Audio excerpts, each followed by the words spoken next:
السلام علیکم ورحمۃ اللہ۔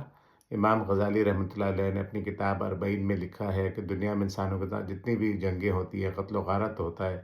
اس کی دو بڑی وجہ ہوتی ہیں۔ ایک بڑی وجہ تو جو ہے وہ ہے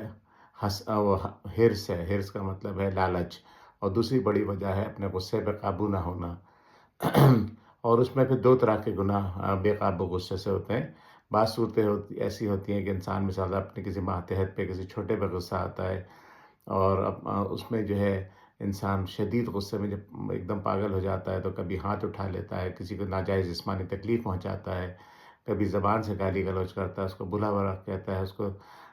ذہنی اذیت پہنچاتا ہے، کبھی اس کو مالی نقصان پہنچانے کا اس کا اختیار ہوتا ہے تو مالی نقصان پہنچاتا ہے، اور یہ سارے ظاہر بہت بڑے گناہ ہیں، حقوق العباد کی خلاف ورزی ہیں۔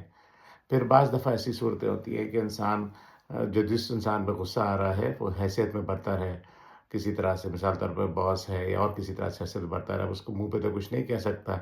لیکن دل میں شدید غصہ بھرا ہوا ہے تو پیٹھ پیچھے اس کی غیبت کرتا ہے، برائی کرتا ہے، پھر جو ہے کوشش کرتا ہے یا دل سے یہ خواہش رکھتا ہے کہ اگر اس کو خوش مطمئن ہے تو اس کو دیکھ کے جلتا ہے، اور یہ چاہتا ہے اس سے خوشی چھن جائے، اس سے اچھی بات چھن جائے، جسے حسد کہتے ہیں۔ بعض دفعہ اس کے دل میں بغض پیدا ہو جاتا ہے۔ بغض کا مطلب یہ ہے کہ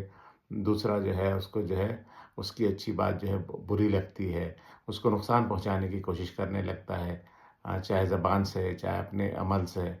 اور یہ سارے بہت بڑے بڑے گناہ ہیں۔ تو اسی لیے بزرگوں کا کہنا ہے کہ جب انسان تزکیہ کے راستے پہ چلتا ہے